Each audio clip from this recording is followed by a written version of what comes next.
Bonjour tout le monde, alors aujourd'hui je vous retrouve pour ma première vidéo sur le thème de la Saint-Valentin et ici je vous présente des recettes. Toutes les mesures des ingrédients seront en barre d'infos, la température du four, le temps dans le four, etc. Tout sera en barre d'infos et ce sera bien plus simple. On va commencer par ces jolis petits glaçons adorables. Donc pour ça vous aurez besoin d'un moule en forme de cœur, de sirop de cassis, un peu d'eau, de décoration alimentaire pour les cupcakes, ce genre de choses là, et vous le verrez, ce sera adorable une fois dans l'eau pétillante, ça crépite et tout, c'est super sympa. Donc je commence par mettre un peu de sirop de cassis, vous pouvez mettre n'importe quel sirop, tout dépend de vos goûts, mais s'il est dans les teintes un peu rouges, c'est encore mieux. Ensuite, je mets mes petites décorations alimentaires, je mets un petit peu de choses différentes, des petits cœurs, des petites boules dorées, c'est assez sympa. Et je vais ajouter bien sûr de l'eau, donc ne faites pas comme moi, n'y allez pas avec le verre comme ça, parce que croyez-moi, j'en ai mis partout sauf dans mon moule.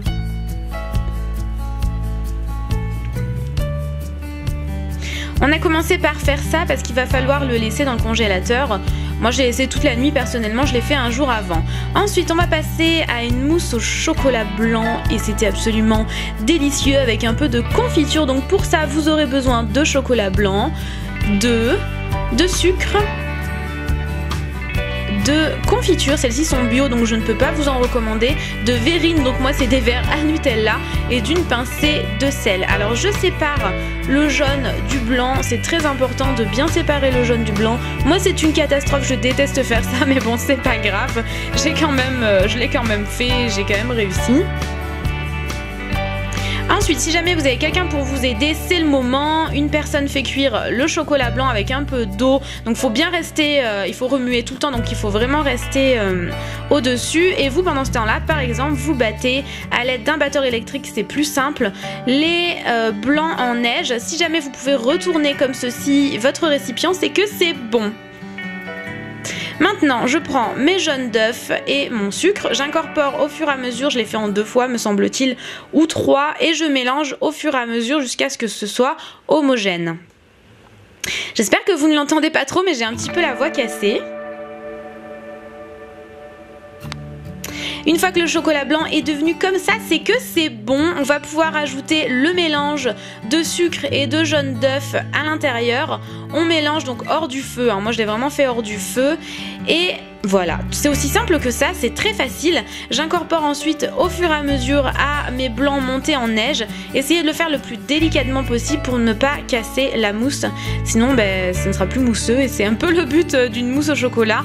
Donc voilà, essayez vraiment de le faire délicatement, ça prend un peu de temps mais bon voilà, c'est assez rigolo à faire donc c'est plutôt sympa.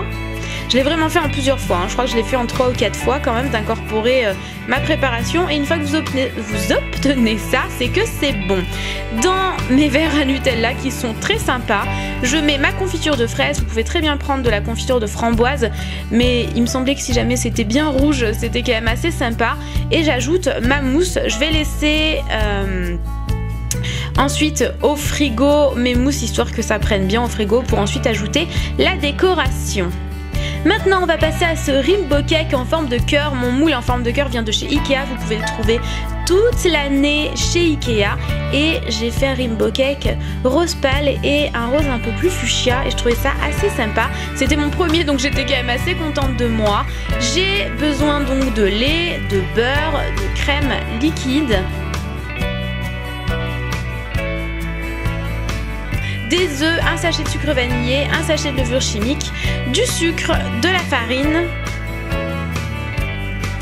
Alors, je vais casser mes œufs, je mets tous mes œufs dans mon grand saladier, j'ajoute au fur et à mesure mon sucre et j'utilise le batteur au fur et à mesure. Alors là, petit souci en montage, il me manque une partie de la vidéo, j'ai ajouté chaque ingrédient au fur et à mesure comme là, je vous le montre. J'ajoute au fur et à mesure mon ingrédient et au fur et à mesure, j'utilise mon batteur ou alors un fouet à la main tout simplement. Maintenant, je vais séparer ma pâte à rainbow cake en 2. J'utilise du colorant alimentaire rouge, donc j'en mets assez peu dans un de mes 2 saladier pour obtenir ce rose pâle et j'en mets un peu plus dans l'autre saladier pour obtenir ce rose fuchsia. Maintenant, j'ai séparé en fait encore une fois chaque préparation en deux. Donc j'ai mis la moitié de mon rose pâle dans mon moule. Je l'enfourne encore une fois, tout sera en barre d'infos, ne vous inquiétez pas pour les températures. Je laisse bien refroidir et à l'aide d'une assiette, je retourne et je laisse encore une fois encore plus refroidir. Sur le côté, là je ne m'en occupe plus. Je vais faire ça pour chaque partie de mon rainbow cake, donc je vais faire ça 4 fois, je voulais pas montrer, je trouvais que c'était pas très utile. Et en attendant, je prépare mon mascarpone avec mon sucre glace. Donc là j'aurai besoin de 500 g de mascarpone et de 8 cuillères à soupe de sucre glace. Je mélange délicatement. Et c'est parti, j'ai commencé par mettre ma première génoise en fait, rose fuchsia, j'ai préféré faire dans ce sens là, mais c'est vraiment comme vous le voulez, vous pouvez également faire les couleurs dont vous souhaitez. Et je badigeonne de mascarpone, j'ajoute une génoise rose pâle, je badigeonne de mascarpone et ainsi de suite. Voilà, là j'ai donc ma deuxième génoise. Je l'ai réalisé toute seule ce rainbow cake et franchement je m'attendais à ce que ce soit beaucoup plus difficile que ça. La recette de base je l'ai prise sur Hervé Cuisine, donc je vous mettrai le lien de sa vidéo en barre d'infos. Voilà, moi j'avais jamais fait de rainbow cake. J'ai ajouté un peu de copeaux au final à l'intérieur de noix de coco comme Hervé avait fait dans sa recette. Donc je vous mettrai vraiment le lien de sa recette en barre d'infos. J'adore les vidéos d'Hervé Cuisine, donc c'est vraiment le moment de vous en parler. Et voilà, on arrive à la dernière génoise et là je vais badigeonner entièrement, c'est assez rigolo à faire d'ailleurs, j'ai beaucoup aimé. Je badigeonne entièrement de mon mélange de mascarpone et de sucre glace et j'étais assez contente du résultat. Franchement pour un premier rainbow cake je m'attendais à pire, donc j'étais plutôt contente. Voilà, je badigeonne, je fais bien la forme du cœur pour ne pas enlever sa forme originale. Et j'ai trouvé ces petites décorations là en grande surface pour 2-3 €, je crois que c'était pas si cher que ça. Je m'attendais à pire. Et ensuite j'utilise un espèce de petit stylo de décoration alimentaire de couleur rouge. J'écris je t'aime dessus pour mon amoureux et je fais un cœur. Ensuite je l'ai mis au frigo et je vais maintenant faire ma décoration, donc bien 3 à 4 heures plus tard quand même, de mes mousses au chocolat blanc. Là j'y ai mis un espèce de petit biscuit très fin au chocolat noir, ici un petit calisson de couleur framboise. Je trouvais ça assez joli et j'ai rajouté des paillettes, donc bien évidemment des paillettes alimentaires, ne pas mettre des paillettes pour les yeux ou ce genre de choses là dans la mousse au chocolat. Et c'est terminé pour mes deux premières recettes. Maintenant je vais passer à la boisson qui est assez sympa, c'est assez joli avec les petits glaçons. Donc pour ça j'aurai besoin, donc c'est facultatif, de jus de citron, de sirop de cassis encore une fois et d'eau gazeuse. Le jus de citron c'est vraiment facultatif et vous pouvez en mettre vraiment du citron naturel et pas en bouteille, c'est vraiment comme vous le souhaitez. Je mets ensuite mon sirop de cassis, mon eau gazeuse et au dernier moment je sors mes glaçons parce que vous allez le voir qu'ils fondent encore plus vite avec le sirop à l'intérieur. C'est assez sympa par contre quand on le jette dans l'eau, donc vraiment à faire au dernier moment. Moi j'aime vraiment beaucoup, le résultat est assez sympa, vous voyez ça crépite et tout, enfin c'est trop joli, j'adore. Et j'en mets 2 par verre, vous pouvez en mettre bien plus si vous le souhaitez.